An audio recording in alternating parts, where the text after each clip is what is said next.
Our guest today is a best-selling author in personal finance, and he's rewriting the rules and plans for retirement. He has written several books. The most recent is the QRP book with new 2020 rules. He's a financial mentor and the host of the Financial Underdogs podcast, so you should check that out. He is an American sensei with a 5th degree black belt who created and founded Yokido, which is a blend of martial arts, Aikido, and yoga. He is the creator of Black Belt Wealth. He has made it his personal mission to free 1 million people from financial bondage. You can find out more about him and how you can work with him on DamionLupo.com. We'd like to welcome Mr. Damion Lupo. He's here today to talk to us about how we can free the money that's in our TSP, thrift savings plan. And also, if you have a IRA or 401k, the information is going to be useful as well. A lot of new information that's going to be coming out tonight from Damion. So we're super excited to have you. Glad you're able to finally get in. How are you doing today, sir? I'm doing good, you guys. It's actually, yesterday was my birthday. And so when you get to be 43, you don't have a hangover anymore because you're not stupid like you were at 23. So today's a good day. I love it.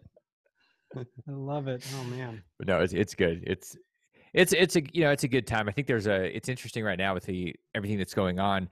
It's all perspective because some people think it's the end of times and it's the worst thing, and other people are absolutely thriving and booming. And so I think a lot of that's just a decision. And unfortunately, some people get sick, and I get that. But for a lot of us, the economic reality is we're going to go into some of the opportunities that are sitting there now for many of you. It's unbelievable. And so it's really a question of what are you going to do with it?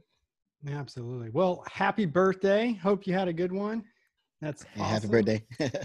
Yeah. Thank you. It was, it's also, that's something I'll go into in just a second, but it was perspective. I drove up to Zion National Park, and if you've never been there, I highly recommend going there. I thought it was just one of these things with a bunch of trees. I was speechless. So I kind of just thought, we're going on a hike for my birthday. No, we went to one of the most beautiful things I've ever seen in the world. And after going to about 50 different countries, I can say that was one of the neatest things I've ever seen. So. Oh, wow. I have to check that out. Where is that exactly? It's 4 hours from Sedona. It's in Utah. So you've got Bryce Canyon and a bunch of other stuff. It's actually kind of amazing how many things there are with arches and different things in Utah. And so if you haven't been to Utah, you could just get lost there for a week easily and just have your eyes pop. So something to do. If you're looking for something to do, you want to go on a road trip. Yeah, absolutely. Oh man. Might be a thing. Yeah. I love being outdoors. So my wife says that's the place to do it. So it's, you got to pick your battles, I guess. Can't wait till my kids get a little bit older and then I can take them camping. Someone will go with me. That's why you have kids. They go do stuff with you. Yeah, that's right. Oh man. Jeez, this guy. Yeah. Now, should we dive into some of the stuff that? Let's do this. Exactly. Right. So yeah, tell us what's going on. We are going to dive. I'm going to share a screen if you want to give me the. Yeah, I got to give you the juice. Share some host controls, and then otherwise I'm going to be doing a lot of sign language, which nobody will understand, including me. So that's not going to be very helpful. Try now. All right. Okay. All right, you guys, you see the. All right, Valerie's giving a thumbs up, so at least Valerie can see. So Valerie, this is for you. I don't know if anybody else can see it, but we're good to go. All right, so like Heath mentioned, I wrote this book called the QRP book about 10 years ago and updated every year. And it's one of the books I've written. I've written about 12 books, mostly because anytime you think you know something, if you try to write a book about it, you realize how little you know, and it forces you to get really clear and then being able to communicate it to somebody else. So I'll have give you guys a chance to get a copy of this. If you don't already have a copy, I'll send one out to you later this evening. And the other thing that he mentioned, and you can see my hat, which is part of the FU, the Financial Underdogs podcast that I do. It's actually, tonight's episode is going to go out after this. And if you wear an FU hat because you have an FU podcast, people actually flip you off for some reason. I don't really know why, but it's one of those things. We're going to dive into really a key thing that y'all have come here for, which the TSP and some retirement stuff. Before we do that, and we're gonna talk about the CARES Act, because this changed the game for a lot of veterans and people that have federal retirement accounts, and really it gave you guys an opportunity, many of you, to get a couple $100,000 out of retirement jail. Before we do that, though, I just want to kind of set the stage on the whole point of learning something new and doing something like this. It's really to start doing something with it. It's the decisions we make in those moments of clarity where we go, oh, if we don't do something, then we lose the opportunity. And this happens in investing. It happens in life. It happens in the military every day. Like, you have to make decisions in a split second. Otherwise, people die. So like, most of the things in finance are not life or death, but I'll give you some examples of how they can kind of feel like it.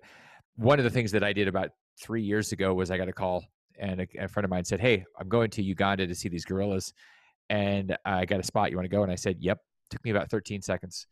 And so I got to hang out with these silverbacks for an hour. So I flew like 40 billion miles to go hang out for an hour. And it was totally worth it, because that's what they look like when you're 15 inches away, just hanging out. And it was because I made a decision. And by the way, he sold that trip out. There were like 12 of us, hours later. So if I had said no, maybe I never go. And you never know when things are going to be gone, because you just didn't actually take a step. So I'm going to encourage you to do something. If the one thing you do is say, I'm interested enough to get a copy of the book, great. Tell me, hey, I want a copy of the book. Just do something, because life isn't going to happen for you. You got to do something. Otherwise, you end up with really bad tattoos. And that's like the worst. So we're going to avoid that. Valerie's like, oh man, I don't want that tattoo. That's terrible. But bottom line is, the regrets, whether it's a tattoo on your skin or somewhere else. In my case, I had this experience about 6 years ago, having a conversation with my dad up in Alaska, where I grew up, and he was career military and played by the rules, like really by the rules. And then one day we sat down, and he was stage 4, and he said, you know what? So many things that I wanted to do, not going to be able to do them. And then he passed away. And it was like having that tattoo burned into my soul when I heard him say that. And so now the reason I do what I do, and I'm going to share this and show you guys the mission of why I do this, is to help people not have that freaking tattoo, because there's nothing, it's like hell on earth hearing somebody say that, especially a parent, and you don't want to say it to somebody else. So over the next, say, 30 minutes, I'm going to give you some ideas that are going to give you options, because all money is really is fuel. It's options, it's choices. And I'm going to give you some new choices, potentially you've never had before, that may be able to, it may be the difference between you having that regret conversation and having the conversation at the end of your life where you go, that was amazing. The amazing one is what I want you all to have, not the, oh, dang, I wish I had done it. I think one of the reasons that we don't end up with the really amazing conversation is because we never go deep. And the 10,000 number, many of you have probably heard of this or seen it in Malcolm Gladwell's books, where he talks about 10,000 hours. 10,000 hours is really a process of going towards mastery in anything. And so for me, one of the things that Heath mentioned was that I've spent a number of years, about 20 years, studying martial arts. And so I ended up developing a martial art. You can see behind me somewhere, some there and there are a couple of my black belts. And all that is a reflection of spending a lot of hours and sharing a lot of my blood with the mat and just getting the crap kicked out of me for a couple of decades. It develops a level of understanding, and where you go to a place of presence and you understand something in your DNA because you've done so much of it. The problem with not going deep enough is that you're never really committed. You don't have the power of certainty. And so that's what I'm going to give you some ideas towards, so that you can go to that place. Because once you have confidence because of the certainty, changes everything. This is one of the things, this is actually pretty funny. When I had this is a demo about 5 years ago, and I was demonstrating, and 3 hours at the end of the demo, the last 30 seconds, I was throwing this guy around. 4 guys were attacking me. I threw this guy in the air, hit myself in the face, and broke my cheek. So it was kind of a weird finale, but I guess mastery doesn't mean it's perfect. It just means you're on your way. But this was the other thing that I think is pretty relevant to this conversation. It's the real estate background. I spent a decade doing real estate stuff, and this is what my life looked like in 2005 and 6. And when I say it looked like this, I was a walking, talking balance sheet. The reason I bring this up is because I don't want you guys to think, 1, I don't have any idea what I'm talking about with real estate, and 2, I don't want you to repeat what I did, because even though this looks good, like, $5 million net worth, 150 houses, Will Smith's Ferrari, very cool. Like, I thought I was Will Smith. I thought I was in Bad Boys 2. And then 2008 happened. And it was like, a total nightmare because the 20 million went away plus another 5. So it was negative 5 million. The car went bye-bye. And I was like, wait a second. All I had was my balance sheet. So if all you're doing is just trying to gather money and it's for the money, trust me, it's not the right path. The money has to serve some other purpose. And on the other side of this, I learned what I needed to do. I needed to ask a better question. And it came down to a different why. And the why was to break financial bondage. It was to free 1 million people from their financial shackles. Nobody's putting shackles on you unless, I mean, granted, there are some places in the world, but if you're watching this right now, you are putting your own shackles on if anybody's putting them on. I don't care if you're having a bad divorce. I don't care if you've been stuck in a bad relationship or a terrible job. Shackles are just self-imposed. And the question is, when are you going to unshackle them? Because it's a choice. The tools I'm going to share with you and some of these stories and just why I'm doing this is really to give you that choice, because that's the greatest power we have, is the power of choosing. The one question we should ask, and I guess the choice we should make, is whether or not we want to be afraid of the IRS or kind of not really care. And I think for most people, they should probably be afraid. And it's not because they're going to come attack you or audit you. It's because over your lifetime, this is the number that you're going to spend, 70%. So some of you have probably heard it's like May 8th or 15th or something. That's the day where you start working for yourself. Like previous to that, all those for the government. It's actually more like Labor Day. That's kind of what it is in reality. So 2/3, 2 out of every $3 pretty much goes to the government, which is really dumb because the government is very incompetent with most of what it does. It's why we have a tax code. The tax code is to get humans that actually have like a drive that will go do something, entrepreneurs to go do things. The tax code incentivizes people to do things the government's not very good at. Here's the alternative: zero. I mean, if y'all want to go to zero, there is a choice. It's called doing the things that the government wants you to do. Investing in real estate, not speculating, but investing, hiring people. Like all these things that make people wealthy and free are the things the government wants you to do, which means, hey, guess what? Zero taxes. Many of you probably remember in 2016 when there was this argument, they called it a debate between Trump and Clinton. And she said, he doesn't pay any taxes. He doesn't want to show his tax returns because he doesn't pay any taxes. And he goes, that makes me smart. And it was actually kind of funny in a way because the code is just set up for everybody to use if you actually know what's in it. So I'm going to give you some ideas on how you can take your tax rate down to zero. And then if you want to pay 70%, write a check to the government of your choice, but not one that takes it out of you because you're not using the code. What we're going to do is we're going to talk about thinking differently. And this was an old thing, an old Apple thing back in the 80s. And I just thought this is perfect because it's really about thinking more than anything. It's not just about doing something different. You have to start with thinking differently, and then we can invest differently once we start thinking differently. And this is not thinking that you get from reading a mutual fund prospectus or the normal stuff. The normal stuff is just manipulation from Wall Street. And I'm going to beat up on Wall Street a lot. So if you love Wall Street, I am not going to be very like you're not going to like me in about 10 minutes. So just fair warning. The reason is because the EQRP, which is what we do and we'll talk about a bit, it's an enhanced qualified retirement plan, and it changes the rules. It basically gives you control of your money. I'm going to show you how you can have control and do what you want with your money versus saying, I'll take mutual fund A, B, or C, or bonds or cash. And hopefully it works. Like this is kind of the plan that we have. We smoke a bunch of hopium and then we wake up in 20 years and then maybe we have some money. And I can tell you it doesn't work. That's what my dad did. He woke up at 60 and said, okay, I played by the rules. And he looked at his account. He's like, why is there not that much money in here? Because the system is and the game is rigged.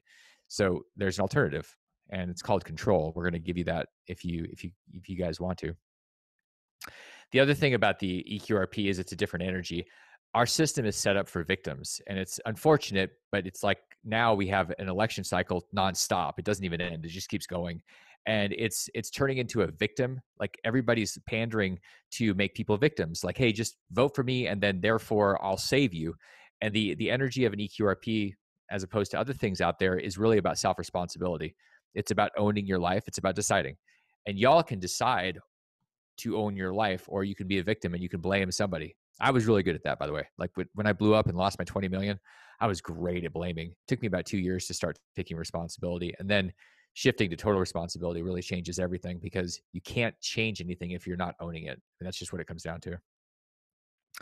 The EQRP is the Ferrari of 401ks. It's the ultimate in retirement. It's the best vehicle. It's the fastest vehicle. It's the funnest vehicle. If you haven't had a chance, I don't recommend buying a Ferrari, but go borrow one or, rent one, and you'll see what I mean, because it's a lot of fun. But buying one is a stupid idea. Like, unless you're a car head, you gearhead or something. Just perspective. Here's the deal. There's 30 trillion bucks in retirement, retirement accounts. This is where all the money is. So some of you have retirement monies in TSPs, and if you don't, somebody does. In fact, most people have their liquidity. They have it in their house and their retirement account. You can't eat your house, but you can eat your retirement account, and your retirement account can set you free if you know what to do with it. All of the money is sitting in there. So the question is, why haven't I heard about other options other than what I'm using, the TSP or IRAs? And it's simple, because there's a wolf named Leonardo DiCaprio, and he does not want you to know. It's actually a good movie. But it's because the Wall Street system is about fees. It's about feeing you and feeding on you and controlling your money. There's an acronym that is fairly famous. Some of you have probably heard of it. It's called AUM, Assets Under Management. Every financial advisor, everybody in a hedge fund, every Wall Street mutual fund, they're all trying to get a ton of AUM, assets under management, so they can charge fees and so they can go golfing. Like, it's kind of the game plan. It's a great system for them. It's not very good for the people that are investing. So the EQRP, when we boil it down, what we're talking about is a checkbook for your retirement money that you actually sign. You're the signer, so nobody else is in charge. It's just you. You get to invest with speed. If you find a deal and you say, hey, I want to invest in that apartment or that house or some gold or whatever it is, you can invest right now in 5 minutes. That's how long it takes to invest. You don't get feed to death. There's no transaction fees at all. You get protected. Now, if you haven't had the fortunate, the blissful experience of being sued, I can tell you it's not fun. And when you're in business and you're an entrepreneur, there are people out there. In fact, if you look at any major bus or any major city with buses, like, all of them say, if you've been injured, please call us. We will help you. If you've had your feelings hurt, call us. We'll sue somebody.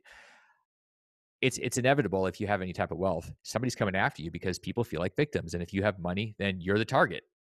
You don't have to do anything wrong. It doesn't matter. You just, somebody's feelings get hurt because you have an opinion, and then they're going to sue you for, whatever.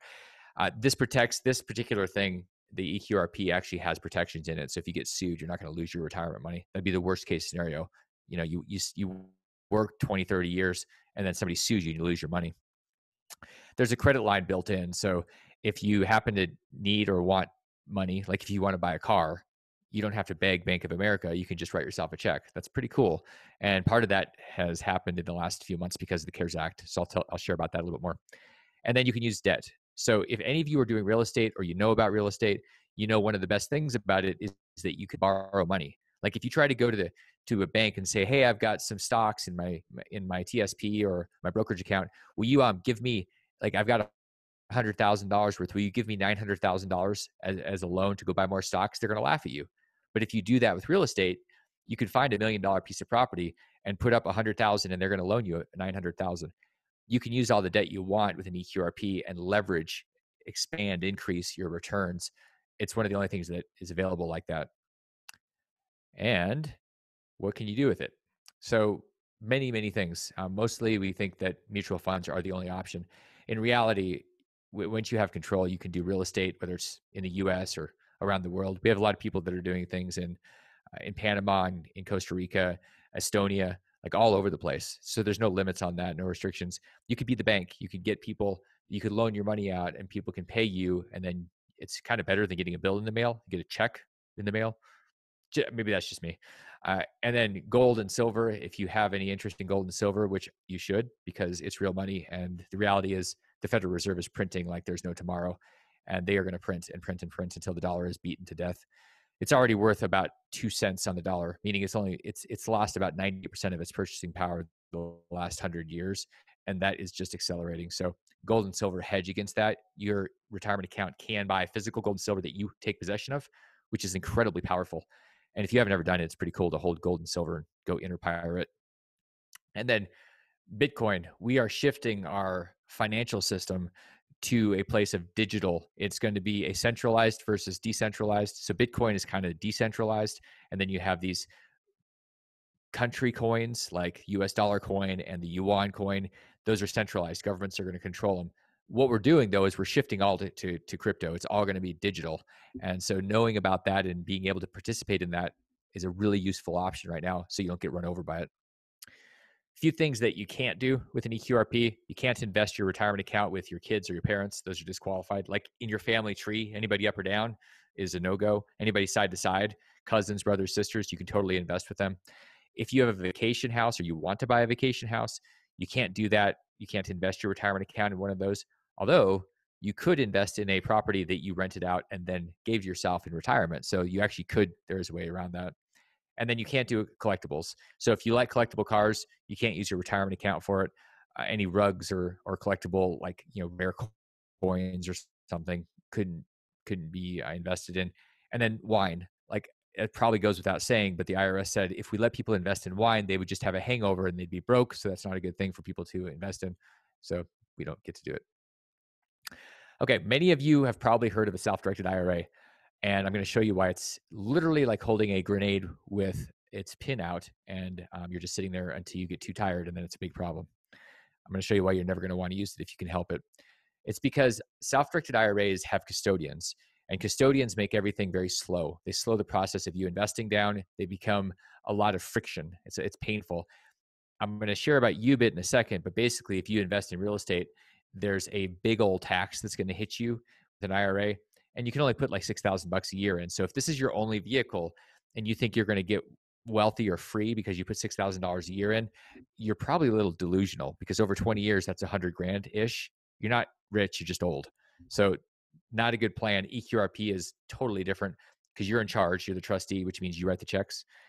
Unlimited amounts of debt, no tax, no UBIT tax. And you can put 10 times as much money in there. So $57,000 a year per person. Like if you had a spouse, I'm going to go into this, but I mean, if you have a spouse and kids, there's a party of 5, that's like $250,000 a year you could potentially put in. So that starts to be real money. 6,000 a year is not going to do anything. But with an EQRP, you can actually build up enough assets to be financially free. Here's an example of a deal, a fairly common deal. This is one in Austin. A friend of ours did a syndication where he basically he found this piece of property, this dirt, and wanted to develop some medical offices. And the deal was basically a $50 million build.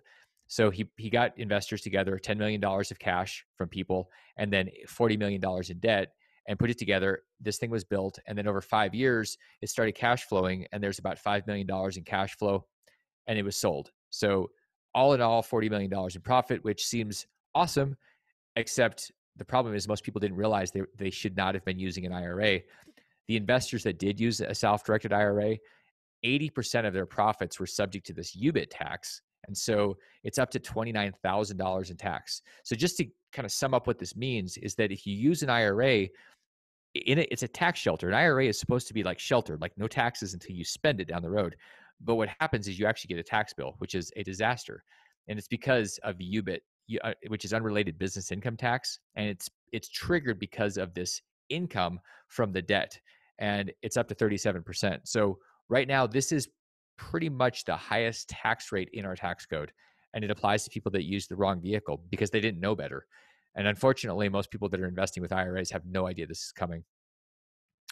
The difference between the two is like $11 million. And the IRA investors are paying up to $29,000 each. EQRP investors paying $0. This is where you start shifting from that 70% to $0, where you stop paying unnecessary taxes because you have better information, a better team, a better set of advisors, and it's really just better information. EQRPs are exempt from UDFI. They're exempt from this tax. It's part of the tax code. It was built there for developers that were investing with pensions. So big like CalPERS or different big pension funds would invest with the developers, and the developers' lobbyists went to Congress and said, we want an exemption so that our investors aren't getting hit with this tax. EQRP has that exemption. Here's another example. Some folks came to us a few years ago and said, hey, we just bought this house. We've fixed it up. We're flipping it. And we're planning, well, we have like we're selling it. We're closing in a week. And our accountant told us we're going to have a problem. And I said, yeah, your 58,000 isn't going to be 58,000. They said, no, it's not. We used our IRA. And I said, yeah, you got a problem. They said, yeah, it's $20,000. I said, okay, so you want to fix that? And they said, yes, please. And I said, all right. So what we did is we converted it to an EQRP before they closed, and they got to keep the whole $58,000. So it was like a 15-minute conversation to do all what we needed to do. Saved them $20,000. I can tell you Geico does not do better than $20,000 in 15 minutes. I know they say 15%, it's all good, but this is a better conversation. So take that, Warren Buffett. All right. So again, it's because EQRPs are exempt from UDFI. And this changes the game when you start keeping all your money and stop giving it away. It's like a leaky ship. It just keeps leaking all that money, taxes, and not necessary. If you are already invested with your self-directed IRA, you happen to do that. So there's two things. One, what you're going to do going forward and what you've already done. So if you've already got this done, what we do is we take that IRA investment and we actually just move it. We shift it over into an EQRP so that now you get to keep all your money. To figure out if you're qualified, you have to basically say, okay, what are the rules? The rules are you have to have some type of business. And that can be as simple as a lemonade stand, an eBay store. You could be an online marketer. You could be a property manager. You can have a job. You can be working. We have a lot of active service members that have a part-time thing, and it could be an hour a month. There's no qualifier on what it has to do. If you have employees, if you happen to be in that situation, you can do this. It's really not a question of can you do it, it's whether you should do it. And that's one of the things that's really valuable to know. It's choice. It's not, you're not limited because of, where you live, your zip code or your upbringing or your job title. It's really just a question of whether you want to do this. One of the things that happened in December of 2019 was the rules changed with the Secure Act. And this did some really good things and it did some really ugly things. One of the things it did is it made solo 401ks really, really dangerous for anybody that is going to use them to invest, because it forces you to include, like, you can't have a retirement account now with where you have part-time employees without including them. And a solo 401k doesn't do that. So sometimes people say, well, I'm going to have a solo 401k and that's a good plan. I'm like, rules changed last December. So you actually are going to blow that thing up with your employees. So we no longer look at the solo 401k as an option because it's a ticking time bomb. And the other problem is it's vulnerable to lawsuits depending on what state you're in. There's limits on the actual liability. So what does this mean? It means the EQRP it's kind of on its own. It literally is just the one thing that actually makes the most sense for every situation because it's dynamic. It'll adapt to you, whether you're by yourself, whether you have some part-time employees, whether you have 50 employees, and it's untouchable if you get sued. So there's really no reason that you'd want to do anything else if you could. The other thing that the Secure Act did was it allowed retroactive setups. So if you haven't filed your tax return, like let's say we're in 2020 and you go, oh, dang, I made too much money last year. You could actually set up a retirement account for last year, fund it for last year, and reduce your income, which is interesting because there's another tax break tax change that happened 2.5 years ago, and it allowed you to take a 20% deduction. So basically, if you have like an LLC, a pass-through LLC, you get a 20% tax deduction just because you're an LLC. And if you combine both the retirement contribution of the $57,000 and this thing, what I'm getting at is that there are these, if you know the code or you have a team and you can say, okay, how do we strategize? This is not your CPA, by the way, probably not. This is like people that are really weird because we study the IRS code at 3:00 in the morning. And there's a few of us, we're like aliens, like Men in Black, like they're amongst you somewhere. You have to find us because we're hiding. And so ultimately what this does is putting these things together, another $20,000 tax savings. So that's the second one. There's more. It's just having better information. I mean, it's not like you did a different business or did something different. It's the same stuff. You just use the code. And then another thing that has happened is there's a change to where you can become a real estate professional and use this, you or a spouse, to become a real estate professional and start offsetting all of your active income. So for example, like let's say one spouse is in active military and another spouse is a real estate professional. The real estate professional can actually eliminate all the income of the active person so that there's no tax being paid.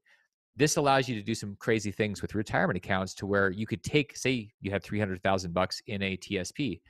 This whole strategy, I'm not going to get into it too much, but basically you could get that $300,000 out, not pay taxes on it, invest it in real estate, and be financially free in a year. Like it's not about how much money you have or waiting 20 years or building up $3 million like all these ding-dongs on Wall Street say. Yeah, just save up $2.7 million and then you'll be free. Like, no, you're not. I actually had somebody come to me a few years ago and they said, we've got about $1.8 million. We're 52, and we don't know what to do. And I said, well, what do you mean? They said, well, we watch these Wall Street like the red arrows and the green arrows on the news, and we're a little concerned because we don't want to be on this roller coaster. And I said, okay, cool. So we got them out of the roller coaster and they started doing stuff. The problem is people, when you get a big pile of money, oftentimes the ego takes over. It's like when I had my $20 million, I thought I was 10 bulletproof. I was not. I got my knees cut off. And these people thought, hey, we did a little study and we're good. And they lost the 1.8 million in about 3 years.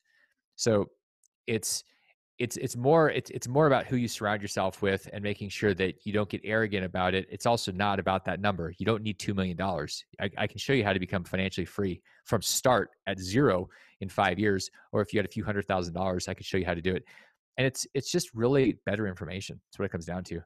Hanging out with Hutch and Heath and what they're doing, because that's what they do. They teach and they train and they do the thing that you need to do. Another thing that's a possibility, and I did this about 15 years ago, sort of weird that I would think in advance when I was in my 20s buying Ferraris, that I actually had a future vision. It was mostly just hedonism at that point, but I did have this thought where I wanted to think about some legacy stuff, because there's one of the parts of the retirement accounts is that you can inherit them or bequeath them. So I wasn't planning on dying when I was 25. So I said, Dad, let's do some family legacy planning, and I'm going to hire you to join my company. He got to be the chairman, which is the only way I could get him to leave Alaska and come visit Texas, where I was living, and hang out and see his grandkids with my sisters and brother and everything. And I hired him, and I said, part of the deal is we're going to set up a retirement account, a Roth account. You're going to take some of the money I pay you and you're going to put it in there, and then I'll inherit it someday, hopefully like 50 years from now. Turned out it was like 10 years later, but it did allow me to have an account. And many of you can do the same thing with parents, grandparents, and or your kids or grandkids, to where you start doing legacy, where the money passes and it's not being taxed, and we can start keeping more of the money in our families. And there's a lot of beating on wealthy people like billionaires, and they're not paying taxes and estate taxes. Most of us are not in that space. Like, we're not trying to figure out how to keep $1 billion. We're just trying to preserve the wealth of our family so we don't have to start over every 30 years. And this is a way to do it. Many of you have kids probably, and one of the neat things about the code that changed was the tax brackets changed. At the end of 2017, that big joint tax reform act that happened changed the tax brackets. The first one is 0 to 12,200 is no tax. And so what that means is anybody, including kids that have income, pay no tax the first 12,000. So if you've got a kid and you pay them $12,000, they don't pay tax. You also get a tax deduction. So that 12,000 is the highest tax money you have. And if your business pays them, they have active income. They could take that 12,000 and put it into a Roth EQRP. You're going to spend the $12,000 on the kid anyway. You may as well get a tax deduction for it and have them working and start using the tax code. And sometimes people say, well, I don't know what I'd pay my kid for. And I'm like, well, they probably know how to use social media better than you do. So maybe hire them for that.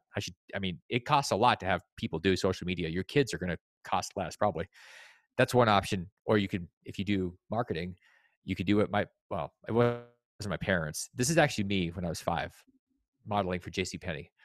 I think JCPenney just went bankrupt, but I didn't do it. I was just one of those 5-year-old child models. And you know what? Child models get paid a lot of money.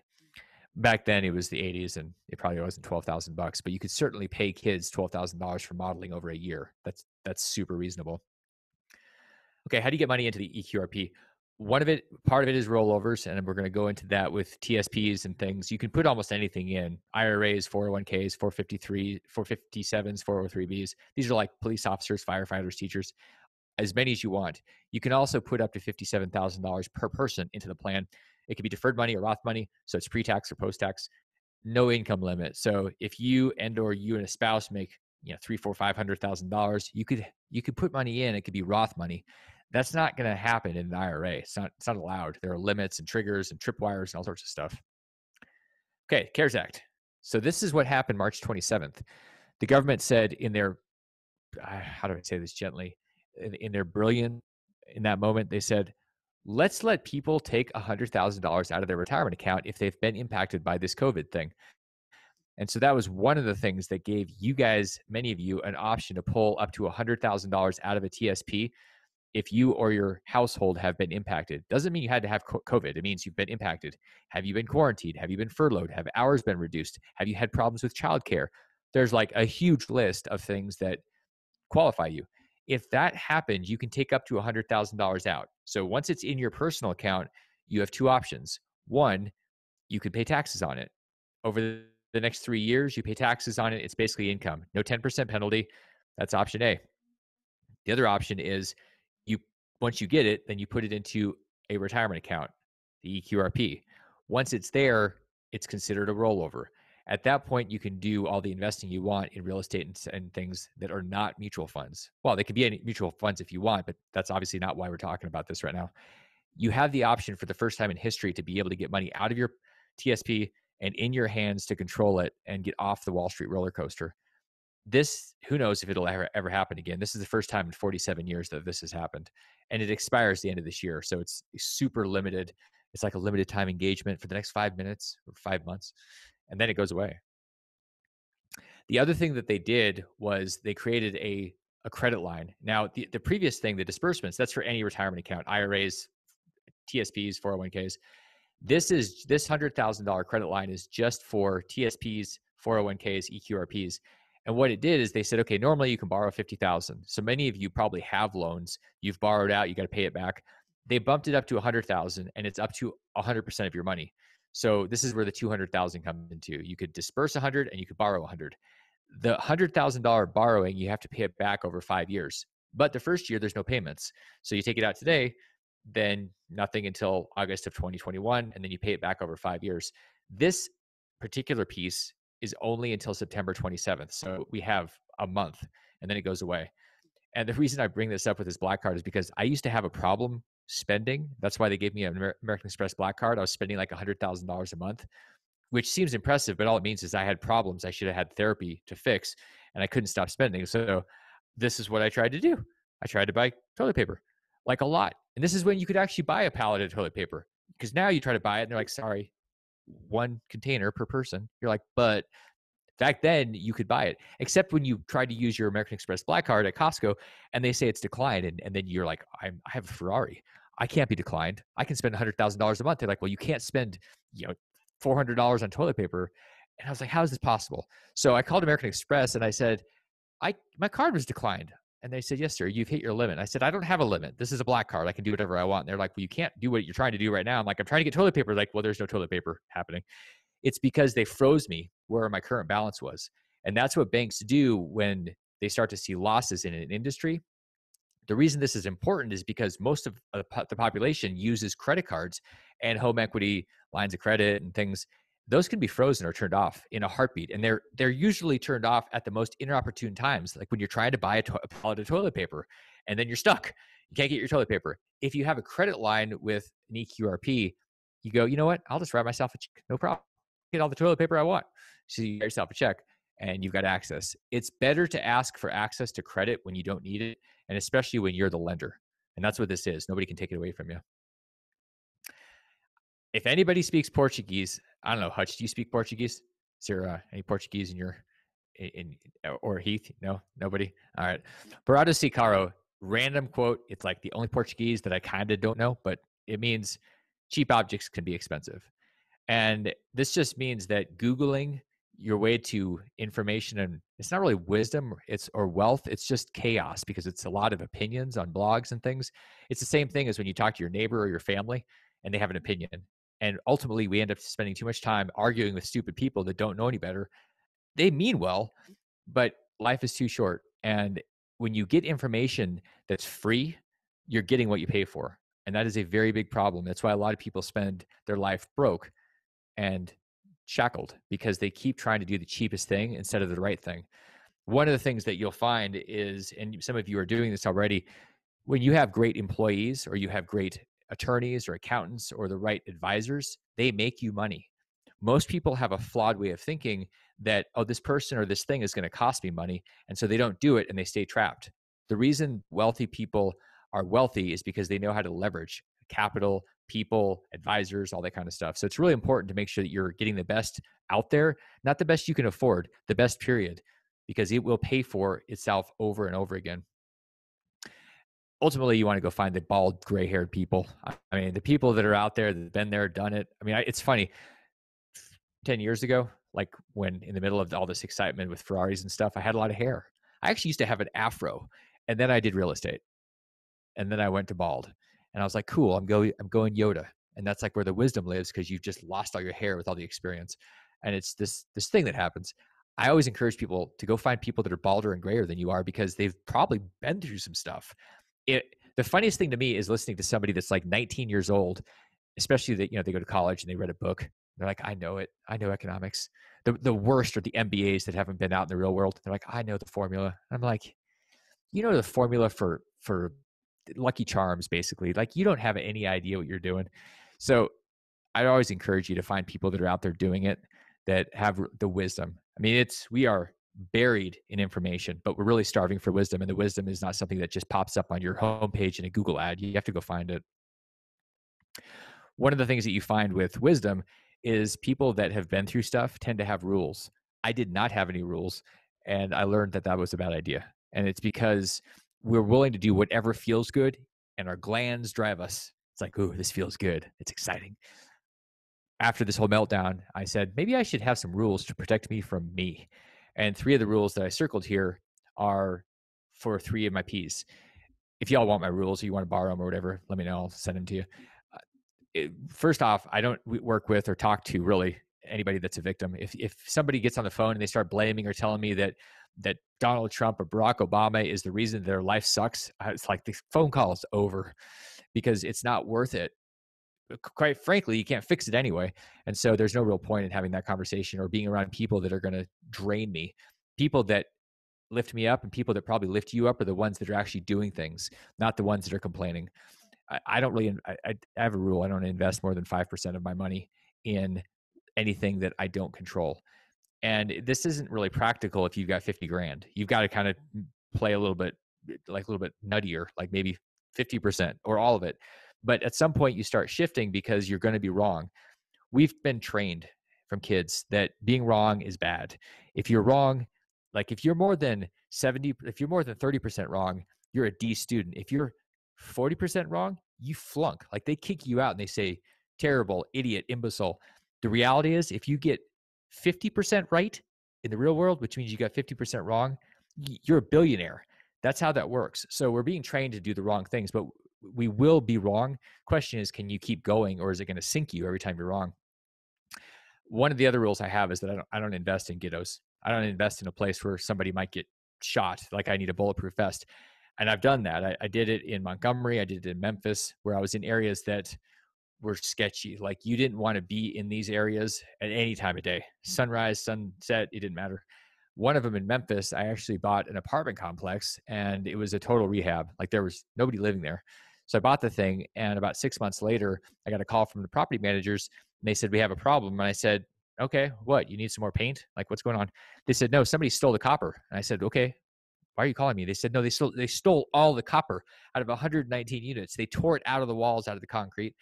And I said, that sounds like a big problem. And they said, yeah, it's a big problem. It's a $250,000 check.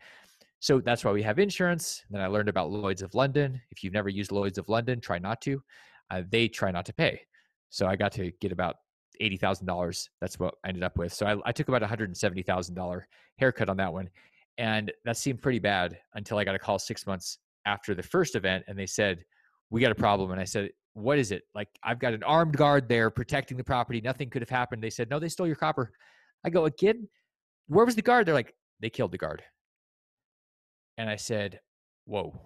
So, after I kind of recovered, I said, I don't want to do this again. I don't want to have somebody's life on my shoulders, thinking about their family. I just don't want to be invested in stuff like that.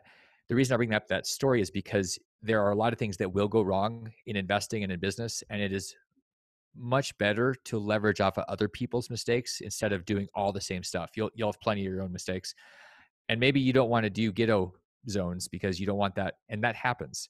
So for me, that's a rule. And again, have your own rules, whatever fits you, but have some rules, because otherwise what looks exciting will be the next thing you do instead of the thing you should do. Here's the big problem right now. Everybody's afraid of pretty much, when I say everybody, like the middle of the bell curve, like where most of the humans live, is there's a huge fear, and it's that we're going to run out of money before we run out of life. Whether you're millennials or boomers, I think millennials are having a massive dose of reality right now, because there was this whole free for all for the last decade and everything was good. And I had some millennials that worked for me, and I just remember looking at them, and it was like, oh, everything is bliss. There's a new iPhone every year, and I can push a button and a car shows up, and I have another button and the food shows up, and I can party, and they pay me six figures, and I don't really know what I'm doing, but they so need me. And ultimately, everybody's freaking out right now because it's a different world. The reality is, if we don't plan something, we're going to end up with a moment like my dad did, where there was no money and you're kind of just scared that you're going to outlive your resources. There's a shift, and it's really more of a mindset shift into a place where you say, I'm going to, if it's going to be, it's up to me. Like, I'm going to take control of my money, my resources. For some of you, that's probably your TSP, getting that out of retirement jail and doing something with it. For some of you, you're thinking, you know what? My cousin, my sister, my brother, my parents, they need to know this stuff. They need to know they can have control. They need other options, because they're going to be stuck and they're going to be broke. This is where you get to be a superhero. That's why I have Superman. It's because we all need the superheroes, not just the ones in Marvel, but like we really need superheroes, and y'all can be that to somebody else by sharing. It's kind of like an act of love. When you love somebody, it doesn't take it away from you, it expands it. Same thing with knowledge and wisdom. When you share it, it expands the pie. It doesn't take it away from anybody. So one thing that you can do, remember I said 30 seconds? Here's something you can do in 30 seconds. You can take the consolidated information and get it into your phone. Texting the word EQRP to 72,000, you'll get a copy of the 16-page report that I wrote. It's a summation of the QRP book. And then you can share it, read it, share it, get a copy of the book. I'll send it to you too. But this will give you something. The idea is momentum. It's you have to start something. Like, it's not going to happen. Like, you don't go from zero to multimillionaire and free in one leap. This is not like the Grand Canyon. You need to hike the thing. Like, you're not going to jump over the Grand Canyon. A lot of people think, well, I'll just wait to do something then. I don't know when then is. Like, how about now? And start. So this is something you can start with, even if you just get it. And then next time you hear somebody that says, I'm retiring, say, you might have some other options, and then share it with them. This is how we break the shackles of our communities and our families. Share information, and better information, not just Wall Street's manipulation and their advertising. It's really empowering us with the right information to be free. I mean, the alternative is not good. The alternative is really bad tattoos. So that's what I had to share, and I'm totally here for you guys. If I can help more, we can do some Q&A. Heath, Hutch, if you guys have questions, if you have comments, if you want to talk about FU, like, I'm here, so let me know. Absolutely. Thank you very much, Damon, for taking us through that.